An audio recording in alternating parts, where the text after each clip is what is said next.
नमस्कार। आज हम भगवत गीता के ज्ञान से निकले दो बेहद शक्तिशाली सूत्रों पर गहराई से चर्चा करेंगे। हमारे पास जो स्रोत हैं वो मन और धैर्य की शक्ति के बारे में सदियों पुरानी बुद्धिमत्ता को दिखाते हैं। लेकिन मेरा सवाल ये है कि क्या ये हजारों साल पुरानी बातें आज की हमारी सुपरफास्ट जिंदगी में काम आ सकती हैं? ये बहुत जरूरी सवाल है, क्योंकि अक्सर हम इन विचारों को आप कह सकती हैं आध्यात्मिक या दार्शनिक कहकर एक तरफ रख देते हैं। बिल्कुल, लेकिन सच तो ये है कि ये विचार मन के एक तरह से ऑपरेटिंग सिस्टम के लिए लिखे गए मैनुअल जैसे हैं। अच्छा। और इंसान का ऑपरेटिंग सिस्टम यानी उसका मन वो हजारों सालों में ज्यादा बदला तो नहीं है। सही बात है। चिंता, डर, बेचैनी ये सब तब भी थे, आज भी हैं, बस शायद इनके कारण बदल गए हैं। बिल्कुल। तो आज की हमारी कोशिश यही समझने की है कि इस प्राचीन मैनुअल को आज के एप्स पर, मतलब हमारी नौकरी, हमारे रिश्ते, हमारी रोजमर्रा की चुनौतियों पर कैसे लागू किया जाए। चलिए पहले सूत्र से शुरू करते हैं जो कहता है मन को थाम लो, जीत निश्चित है। सुनने में बहुत सीधा और शक्तिशाली लगता है। हाँ, इसकी सरलता ही इसे आकर्षक बनाती है। पर यहीं पर मेरा पहला सवाल आता है, मन को थामने का असल में मतलब क्या है? क्या इसका मतलब है कि हम सोचना ही बंद कर दें? क्योंकि वो तो लगभग असंभव लगता है। मेरा मन तो 1 मिनट में 50 अलग-अलग दिशाओं में भागता है। और यही सबसे आम गलतफहमी है। मन को थामने का मतलब उसे खाली करना या विचारों को जबरदस्ती रोकना बिल्कुल नहीं है। अच्छा। मन का काम ही है सोचना, जैसे दिल का काम है धड़कना। आप उसे रोक नहीं सकते। यहाँ थामने का मतलब है उसे एक दिशा देना, उसकी लगाम अपने हाथ में लेना। लगाम अपने हाथ में लेना? हाँ, आप कल्पना कीजिए एक बहुत शक्तिशाली जंगली घोड़े की। उसमें अपार ऊर्जा है। अगर आप उसे खुला छोड़ दें तो वो आपको कहीं भी पटक सकता है। लेकिन अगर आप उसे साध लें, उसकी ऊर्जा को एक दिशा दें, तो वही घोड़ा आपको कहीं भी पहुंचा सकता है। मन वही घोड़ा है। अरे वाह! तो इसका मतलब ये हुआ कि एक सॉफ्टवेयर डेवलपर के लिए असली चुनौती कोड लिखने में नहीं, बल्कि उस इच्छा को रोकने में है जो हर 5 मिनट में स्लैक या ईमेल चेक करने के लिए कहती है। मतलब जीत उस कॉन्टेक्स्ट स्विचिंग पर काबू पाने में है। आपने बिल्कुल सही नस पकड़ी है। आज के दौर में ये सबसे बड़ा युद्ध क्षेत्र है। हाँ। हर नोटिफिकेशन, हर पिंग हमारे मन रूपी घोड़े को एक अलग दिशा में खींचता है।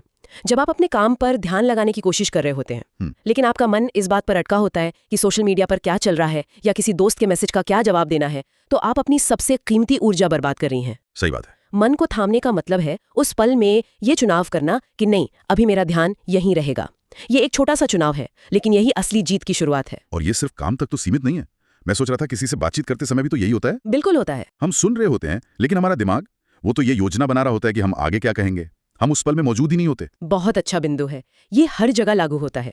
एक एथलीट के लिए असली मुकाबला सामने वाले खिलाड़ी से बाद में होता है। पहले अपने अंदर की उस आवाज से होता है जो कहती है तुम हार जाओगे। एक कलाकार के लिए असली संघर्ष कैनवस पर रंग भरने से ज्यादा अपने अंदर के क्रिएटिव ब्लॉक से होता है, खुद पर शक करने की आदत से होता है। तो जब सूत्र कहता है जीत निश्चित है, हाँ, तो वो इन्हीं आंतरिक जीतों की बात कर रहा है। बिल्कुल। बाहरी जीत तो बस उसका एक नतीजा है, एक परछाई की तरह। सिद्धांत रूप में ये बात समझ आती है, लेकिन क्या वाकई जब कोई अप्रत्याशित संकट आता है, जैसे अचानक नौकरी चले जाना या कोई करीबी बीमार पड़ जाए, तो पहली प्रतिक्रिया तो घबराहट और डर की ही होती है। उस पल में ये कहना कि मन मेरे नियंत्रण में है बहुत मुश्किल लगता है। ये बहुत ही व्यावहारिक सवाल है और इसका जवाब है अभ्यास। हाँ, ये कोई स्विच नहीं है जिसे आप संकट के समय ऑन कर लेंगी। ये एक मसल की तरह है जिसे आपको हर दिन थोड़ा थोड़ा ट्रेन करना पड़ता है। मतलब जब चीजें ठीक चल रही हों तब छोटे छोटे मौकों पर अपने मन को थामने का अभ्यास करना होता है। जैसे ट्रैफिक में फंसे होने पर झुंझलाने के बजाय अपनी सांसों पर ध्यान देना। अच्छा। या किसी बहस में तुरंत प्रतिक्रिया देने के बजाय 10 सेकंड रुकना। ये छोटे छोटे रेप्स हैं जो आपके मानसिक मसल को मजबूत करते हैं। मतलब ये एक तरह की मेंटल जिम है। आप मुश्किल हालात के लिए पहले से तैयारी करते हैं। बिल्कुल, ताकि जब बड़ा संकट आए तो आपका मन पूरी तरह बिखरे नहीं। डर तब भी लगेगा, चिंता तब भी होगी, लेकिन आपके पास एक सधा हुआ मन होगा जो उस डर के बीच भी सोच सकेगा, समाधान खोज सकेगा। आप भावनाओं की गुलाम नहीं बल्कि उनकी प्रबंधक बन जाती हैं। असली जीत यही है, परिस्थितियों पर आपकी प्रतिक्रिया चुनने की क्षमता। यह सब सुनने में बहुत शक्तिशाली लगता है, लेकिन ईमानदारी से कहूं तो ये बहुत मुश्किल भी लगता है। रोज की भागदौड़ में मन को साधना ये एक दिन या एक हफ्ते का काम तो है नहीं है। इसमें तो महीनों और शायद सालों लग सकते हैं। इंसान हिम्मत हार सकता है। और आपने उस सबसे बड़ी बाधा को पहचान लिया है जिसके कारण ज्यादातर लोग ये यात्रा या तो शुरू ही नहीं कर पाते या बीच में छोड़ देते हैं। हाँ, हिम्मत हार जाना। हम एक ऐसी दुनिया में रहते हैं जहां हमें तुरंत परिणाम देखने की आदत हो गई है। हम आज जिम जाते हैं और कल शीशे में 6 पैक एब्स खोजना चाहते हैं। हाँ, सही है। जब ऐसा नहीं होता तो हम निराश हो जाते हैं। इसीलिए सिर्फ क्या करना है ये जानना काफी नहीं है, कैसे टिके रहना है ये जानना भी उतना ही जरूरी है। और यहीं पर हमारा दूसरा सूत्र काम आता है। धैर्य रखो, समय उत्तर देगा। ये सूत्र पहले वाले के साथ कैसे फिट होता है? मुझे लगता है आज की दुनिया में हम सब परिणाम तुरंत चाहते हैं। ये इंतजार वाला हिस्सा शायद सबसे मुश्किल है क्योंकि हम धैर्य का मतलब गलत समझते हैं। हम सोचते हैं धैर्य का मतलब है हाथ पर हाथ धरकर बैठना और चमत्कार का इंतजार करना। हाँ, जबकि गीता के संदर्भ में धैर्य एक निष्क्रिय गुण नहीं बल्कि एक बहुत सक्रिय और शक्तिशाली अवस्था है। ये प्रक्रिया में भरोसा है। प्रक्रिया में भरोसा। सोचिए, जब एक किसान बीज बोता है तो वो हर दिन उसे खोद कर नहीं देखता कि जड़ें निकली या नहीं। ऐसा करने से तो पौधा मर जाएगा, है ना? तो ये एक तरह का भरोसा है, जैसे एक अच्छा शेफ जानता है कि किसी डिश को सही तापमान पर धीरे धीरे पकने देना होगा। जल्दबाजी करने से स्वाद खराब हो जाएगा। बहुत सुंदर उपमा है, बिल्कुल वैसा ही। ये वही मानसिकता है। धैर्य का मतलब है अपना कर्म करते रहना, मन को साधने का अभ्यास करते रहना और परिणाम की चिंता से मुक्त हो जाना। ये समझना कि कुछ चीजों में समय लगता ही है। मन को साधने की प्रक्रिया उस बीज को बोने जैसी ही है। आप हर दिन ध्यान का, सजगता का पानी डालती हैं और भरोसा रखती हैं कि एक दिन ये एक मजबूत पेड़ बनेगा। और बेचैनी और जल्दबाजी उस बीज को बार बार खोदने जैसा है। लेकिन यहाँ एक सवाल मेरे मन में आता है, क्या धैर्य रखने का मतलब ये भी हो सकता है कि हम किसी बुरे हालात में बस फंसे रहें? मतलब एक टॉक्सिक जॉब में ये सोचकर टिके रहना कि समय उत्तर देगा, क्या ये सही है? ये एक बेहद महत्वपूर्ण सवाल है, क्योंकि धैर्य को अक्सर बहाने की तरह इस्तेमाल किया जाता है। हाँ, निष्क्रियता या कायरता कर बहाने के रूप में। धैर्य का मतलब अन्याय को सहना नहीं है।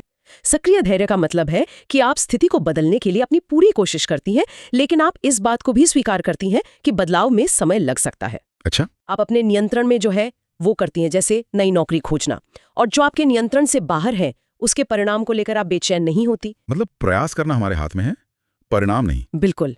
निष्क्रियता है कुछ न करना, धैर्य है सब कुछ करने के बाद शांत रहना। अब आते हैं सूत्र के दूसरे हिस्से पर, समय उत्तर देगा। ये बहुत गहरा है। इसका मतलब सिर्फ ये नहीं है कि समय के साथ हालात सुधर जाएंगे।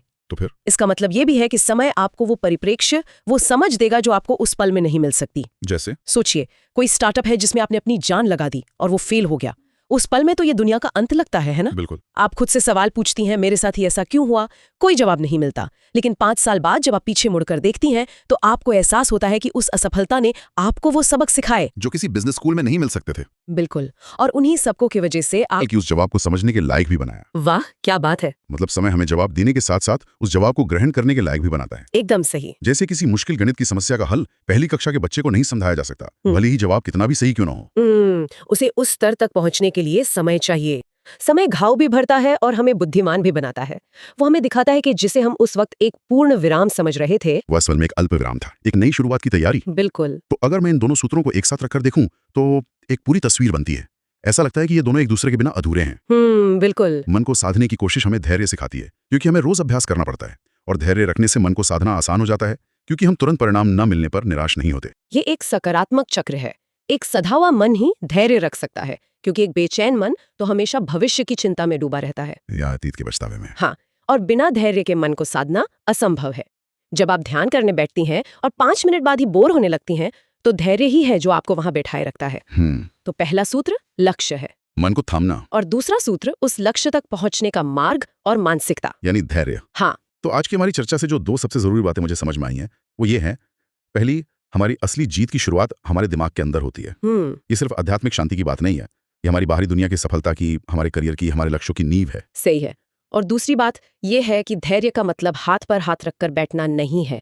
ये एक सक्रिय विश्वास है कि सही प्रयास और सही समय मिलकर सही परिणाम देंगे। और ये विश्वास हमें आज की इंस्टेंट ग्रेटिफिकेशन वाली दुनिया की सबसे बड़ी बीमारी, बेचैनी और निराशा से बचाता है। ये दोनों सूत्र मिलकर वाकई एक बहुत संतुलित और शक्तिशाली जीवन जीने का खाका देते हैं। पूरी ताकत से प्रयास करो, पर परिणाम को लेकर बेचैन मत हो।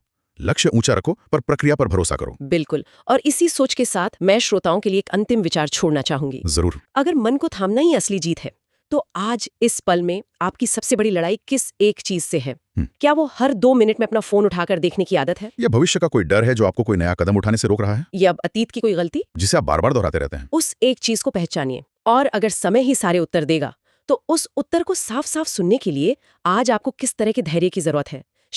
शायद ये धैर्य किसी चीज को पकड़े रहने का नहीं, बल्कि किसी चीज को जाने देने का हो।